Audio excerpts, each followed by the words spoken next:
నేడు మక్తల్ నియోజకవర్గంలో సీఎం రేవంత్ రెడ్డి పర్యటించున్నారు. దానికి సంబంధించినటువంటి ఆ ఏర్పాట్లు కూడా పోలీసు యంత్రాంగం సిద్ధం చేసింది. ఇక్కడికి జనాలు కూడా నియోజకవర్గం నుంచి కూడా మహిళలు అటు పురుషులు కూడా వస్తున్న పరిస్థితి కనపడుతుంది.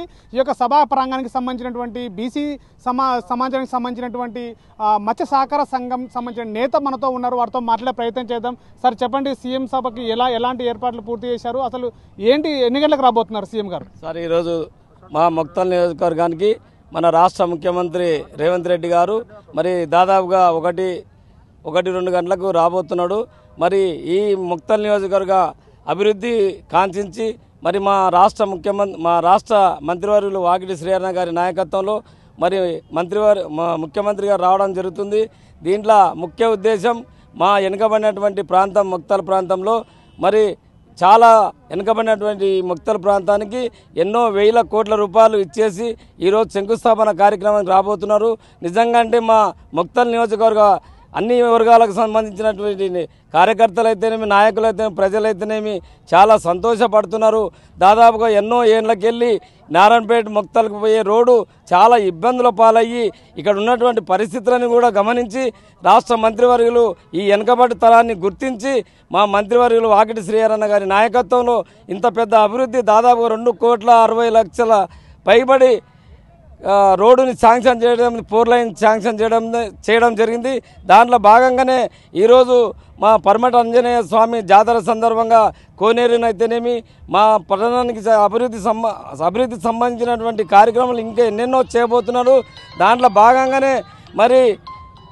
భాగంగానే మా పునరావాస కేంద్రాలలో 13 సంవత్సరాలకు వెళ్ళి జీవనం కోల్పోయినటువంటి ఆ గ్రామాలకు కూడా ఈరోజు విడుదల చేసి ఆ ప్రాంత ప్రజలకంతా మేలు జరిగేటటువంటి కార్యక్రమాలు ఈరోజు రాష్ట్ర మంత్రి గారు అయితేనేమి, రాష్ట్ర ముఖ్యమంత్రి గారు అయితేనేమి చాలా అభివృద్ధి కార్యక్రమాలు చేస్తున్నారు. మా మందరం కూడా అదృష్టవంతులం అని చెప్పి సందర్భంగా తెలియజేస్తున్నాను. మరి దాంట్లో భాగంగానే అదేవిధంగా కాంగ్రెస్ కార్యకర్తలు అందరూ కూడా పెద్ద సంఖ్యలో వచ్చి ఈరోజు జరిగే బహిరంగ సభని విజయవంతంగా చేసుకోవడానికి మేమంతా కూడా కంకణబద్ధులమైనమని చెప్పి సందర్భంగా తెలియజేస్తున్నాము.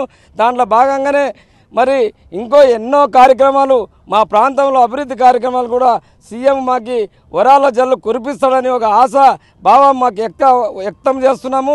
దాంట్లో భాగంగానే మా బడుగు బలహీన వర్గాల ఆశాజ్యోతి వాకిటి శ్రీహరణ గారి నాయకత్వంలో మేమంతా కూడా కాంగ్రెస్ పార్టీని బలోపేతం చేయడానికి ఎప్పటికీ ముందుంటామని చెప్పి సందర్భంగా తెలియజేస్తూ ముగిస్తున్నా. సభ ఎన్ని గంటలకు ప్రారంభం కాబోతుంది? సభ దాంట్లో సీఎం రేవంత్ రెడ్డి గారు ఏం ప్రసంగించబోతున్నారు? అసలు మీరు బీసీ నేతలు బీసీల గురించి ఏమైనా మాట్లాడబోతున్నారా? 42% రిజర్వేషన్ల గురించి ఇంకేమైనా మాట్లాడబోతున్నారా? ఖచ్చితంగా మాట్లాడుతున్నాడు.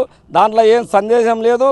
బడుగు బలహీన వర్గాల కోసం అయితేనేమి, ఫిషరీస్ సంఘాల గురించి అయితేనేమి, తర్వాత అన్ని వెనుకబడినటువంటి బీసీ కులాల గురించి కూడా చర్చిస్తాడని చెప్పి మేము భావిస్తున్నాము. దాంట్లో ఎలాంటి సందేహం లేదు.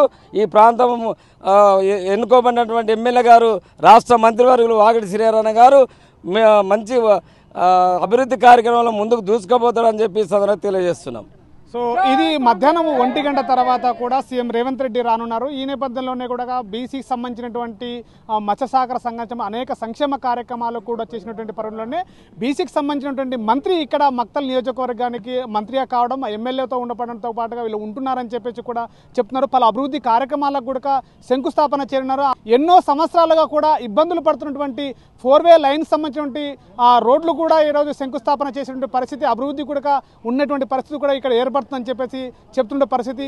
ఎన్నో అభివృద్ధి కార్యక్రమాలకు కూడా ముఖ్యమంత్రి యొక్క ఆధ్వర్యంలో ఇక్కడ అభివృద్ధి కార్యక్రమాలకు శంకుస్థాపన చేయడము ఈ యొక్క నియోజకవర్గ ప్రజలు అదృష్టంగా భావిస్తున్నామని చెప్పేసి కూడా అటు ప్రజలు అటు బీసీ సంఘాల నేతలు కూడా చెప్తున్న పరిస్థితి. కెమెరా పర్సన్ నర్సింగ్తో శివాజీ, RTV, మహబూబ్నగర్ జిల్లా. చరిత్ర సృష్టించినోడు ఇప్పుడు ఆ చరిత్రని తిరగరాయబోతున్నాడు. అబద్ధాల గోడల్ని బద్దలు కొట్టి నిజాలను రాగా మీ ముందుంచబోతున్నాడు. నిజమైన వార్తల కోసం వెంటనే డౌన్లోడ్ చేసుకోండి రా యాప్ని.